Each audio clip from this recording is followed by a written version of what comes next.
The original Dragon's Dogma was one of the most fondly remembered games of my youth, released on May 22nd, 2012. I remember I went to a midnight release at my local GameStop to buy that and Ghost Recon Future Soldier. I went back home, played Ghost Recon for maybe half an hour, then switched to Dragon's Dogma and was immediately taken by it, not playing a single other thing until I beat it. If memory serves, I beat the game at least 7 times, and that was before the Dark Arisen expansion/re-release in April of the following year. With that in mind, you can probably imagine my intense excitement when Dragon's Dogma 2 was announced on the original game's 10-year anniversary. And today, I am proud to say we are covering my most anticipated game of this decade. First things first, let's talk about Capcom. There's a lot going on with Capcom's history, so I'll just stick to the main points.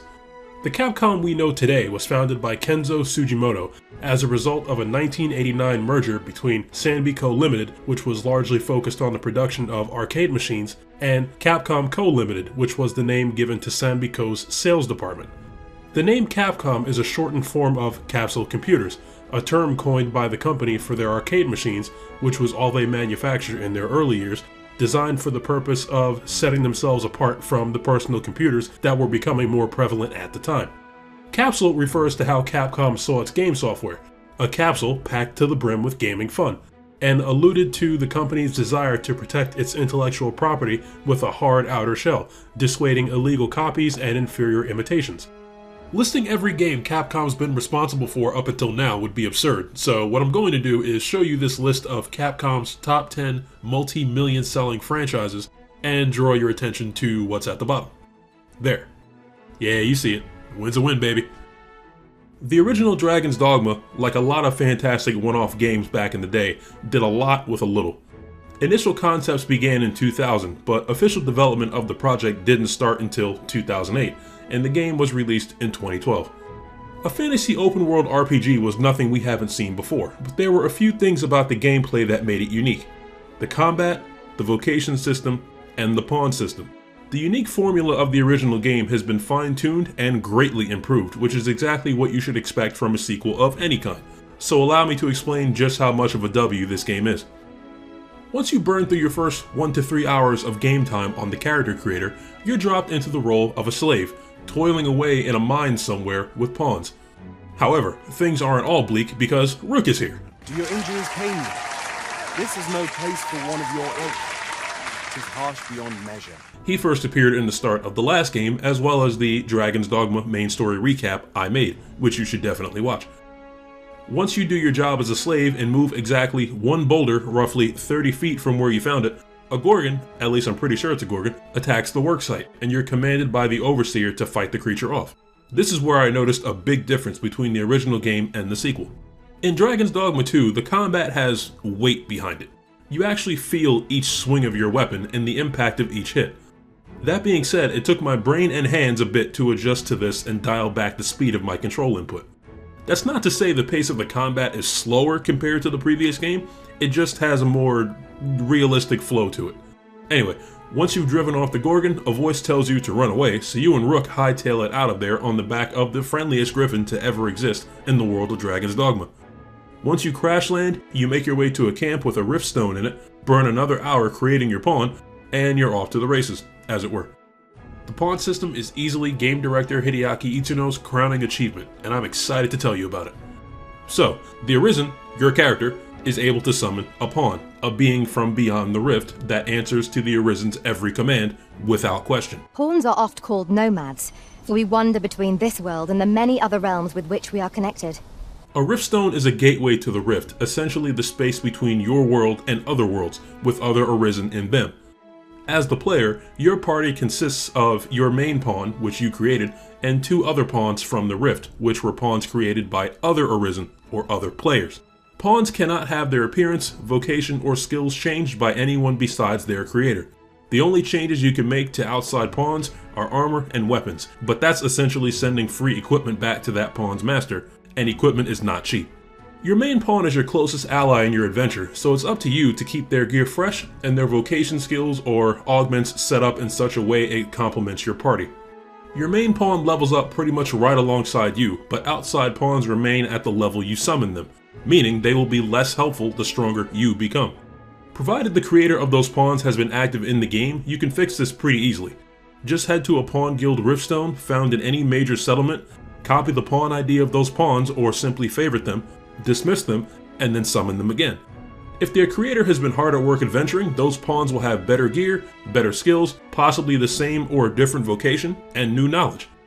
One of the best highlights of pawns is all the quests you complete, all the treasure chests you find, and all the monsters you fight are knowledge your pawn is gaining.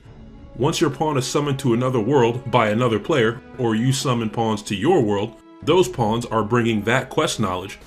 The items on this list can be crafted by combining certain materials. And I happen to know where they can be found. The location of chests. I seem to recall there being a treasure chest in this area when I explored it in other worlds. Shall I lead the way? Or a monster slaying strategy. Trappers are upon us! I doubt I shall be of any use against it. With them to help you.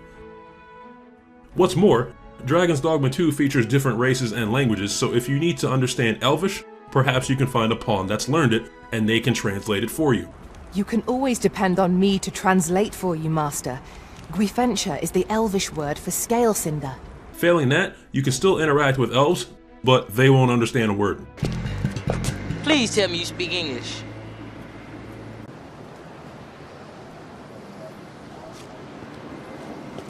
I cannot believe this shit. Whenever you choose to rest at an inn, your main pawn will report on other worlds they've been to, back with gear, items, or knowledge to better assist you. Some other changes to the pawn system are how pawns can now talk amongst themselves about their own experiences. Naught compares to the thrill of victory. One cannot help but feel indomitable. Overconfidence is an enemy in and of itself. Let us instead strive to better ourselves with every battle. And the occurrence of Dragon's Plague. I don't know too much about Dragon's Plague, and I don't want to spoil the fun by googling it. All I know is what the game tells me. It's a mysterious illness that only pawns contract, and your party will remain largely unaware that any pawn has the illness. The only way to cure Dragon's Plague is to either dismiss the infected pawn back into the rift, or allow it to pass the infection onto another pawn. One of my outside pawns, Elise, who had been in my party for more than 20 levels at that point, was showing obvious signs of discomfort, and her eyes were noticeably different from how they usually are, so I had to dismiss her. Mysterious sickness aside, should one or all of your pawns die, your main pawn can be resummoned free of charge. Your outside pawns will require Rift Crystals, or RC, to be resummoned, but it'll be a discounted amount from what you initially paid to summon them. Lastly, summoning pawns at your level doesn't cost any RC, but if you'd like to summon a higher level pawn in order to have them around longer or provide more knowledge and experiences to your party, that cost increases per level above yours that you're trying to summon. When summoning pawns, as long as you're doing so at a pawn guild riftstone, you can search for pawns by a handful of different criteria like level, race, gender, personality, or vocation, ensuring your new addition meshes well with your party's dynamic. This segues into our next subject, vocations. During character creation, you can choose one of the 4 starter vocations: Fighter for sword and board, Archer for longbows, Mage for staves, and Thief for dual daggers. Once you reach Vernworth, the first significant town you'll come across, you're able to do a quest for the Vocation Guild, which will unlock 2 advanced vocations: Warrior, which uses 2-handed swords or hammers, and Sorcerer, which uses an arc staff. After that, there are 4 more vocations to find via certain NPCs. Each vocation consists of weapon skills, core skills, and augments. Weapon skills and core skills are attacks or functions unique to that one vocation, but augments are stat boosts that can be unlocked and used on any other vocation, furthering your reason for playing multiple vocations. Anything in any vocation is unlocked by ranking up that vocation through combat and using Discipline, which is earned in combat, but there are some special skills called Maester skills which are only learned from the Maester of each vocation. In terms of combat, each vocation serves its own purpose. Knights and Warriors are great at drawing enemy focus and taking hits, while Rangers and Thieves have the agility to hop, skip, and jump around the battlefield, targeting annoying additional enemies, taking out enemy spellcasters, or going for big damage by targeting the weak spots of larger creatures. Mages and Sorcerers are there for support, ready to bombard the enemy with elemental damage or infuse the party's weapons with it. There are items like magic tomes that allow anyone of any vocation to cast magic spells, but those require you to pull up your item menu and look for them, which really slows down combat, so save those for creative situations like opening a barred door blocking a treasure chest. Keep in mind, unless you want to haul around a massive amount of curative items to heal with, only a mage can cast Anodyne, the AoE healing spell, which can heal the party. Every weapon or piece of armor will tell you what classes it can be used by, so if you can't use it and your main pawn can't use it, you can toss it into your storage or sell it. You'll likely change you or your main pawn's vocation once or twice during your time in game, so gear that may not be useful to you now could come in handy at a later time. Unfortunately, there's no transmog system, so you may have to choose between stats and drip. If you choose drip, that's understandable, but also fine because you can upgrade the majority of weapons or armors using a tiny bit of gold and materials harvested from monsters or the environment. Depending on what territory you upgrade your stuff in, the benefits will be different. If you upgrade a weapon or piece of armor at Elven smithies, they use the Elven style, which greatly boosts magic and magic defense. Smithies in Vernworth use the Vermundian style, which gives more balanced benefits across the board. And the Bak Batalli smithies use the Batalli style, which prioritizes strength and defense, but also increases the carrying weight of the item. Vermundian style upgrades aren't that expensive and still worth getting, so don't feel like you have to hold out until Elven or Batal smithies become available to you. Just keep an eye on your current encumbrance. An excess of items and armor will weigh you down, dramatically slowing your movements and increasing your stamina consumption, which would suck if you're nowhere near a town. Every time you and your pawn level up, your stats get a light increase, but where your main pawn's maximum encumbrance improves, yours does not. You have to find what are called Golden Trove Beetles, which increase your encumbrance with every one consumed. Don't ask me why, that's just how it is. Exploration and questing in Dragon's Dogma 2 may frustrate some of you, but just stick with me on this. The in-game map is pretty much completely black in the beginning, save for where you started in the mines and where you landed after the Griffin dropped you off. From that point on, if you need to get somewhere, an NPC may guide you somewhere specific as part of a quest, a pawn may know the quest you're on and show you the way, or you'll have to find your way to higher ground and look around for where you're headed.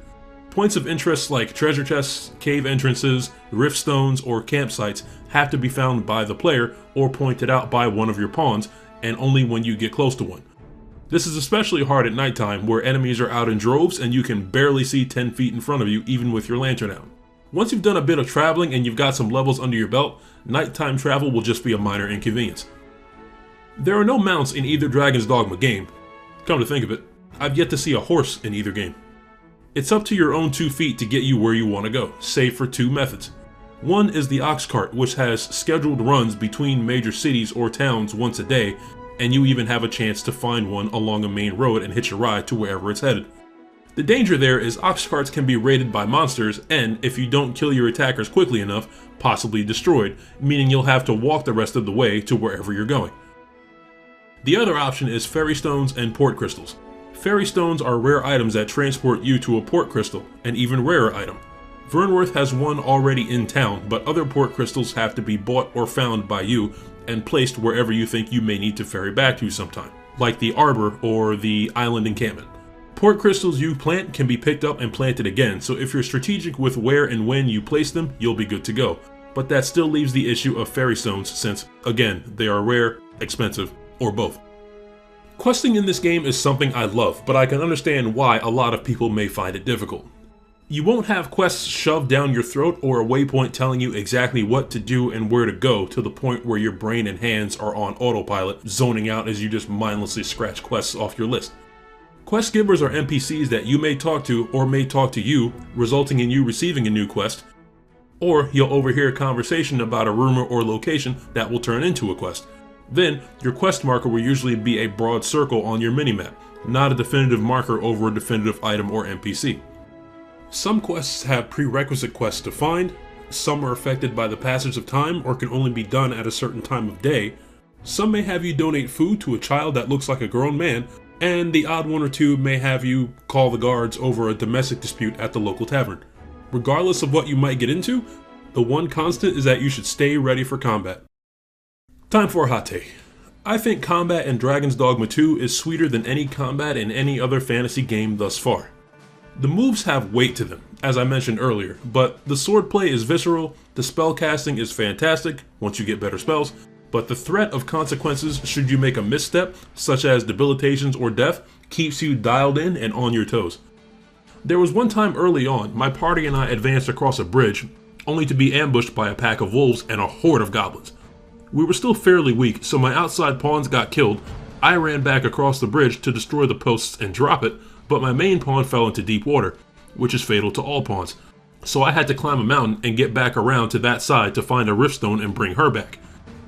Then there was the time I was told to rescue a girl from an ogre and leave the fight to the NPC and his friend. So I run in, grab the girl, and happily go to leave when the ogre drop kicks the absolute fuck out of us from across the room, and I had to then kill it because I can't let that disrespect go unanswered.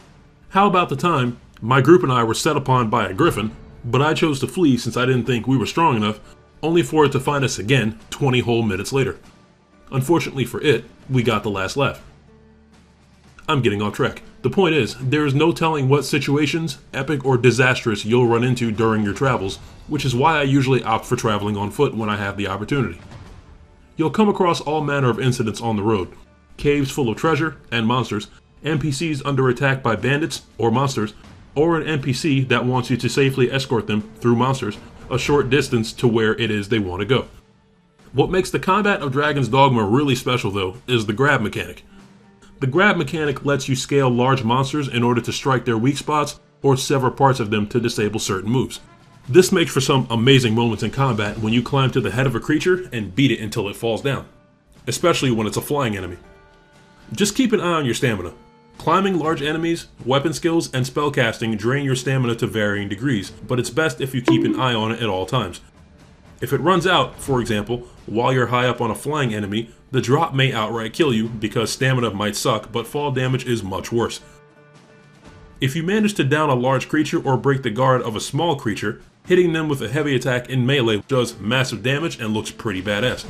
You can also grapple smaller enemies like goblins or humans, throwing them off cliffs to quickly remove them from the fight, or throwing them into the path of ally arrows or spells. You and your pawns can also easily be knocked off cliffs, especially if you're out of stamina or get knocked unconscious in a bad spot, so keep your wits about you. If you take a really big hit, or you're knocked off balance, or unconscious, or just not in a fighting ready stance upon receiving damage, your health gauge maximum will decrease based on the severity of the damage. Once this happens, the only way to restore that health is to sleep at an inn or make camp for the night. Making camp allows you to use camping supplies to make a temporary camp where you can rest with your party, cook any meat you found for a temporary buff, change your equipped skills, and sleep.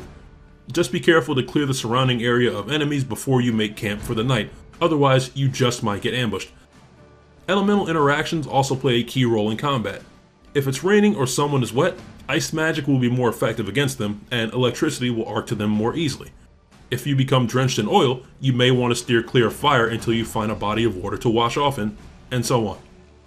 Some status ailments can compound, like if you're on fire, then take more fire damage, you'll become torched, which severely increases the amount of health you lose with each tick of damage caused by the fire.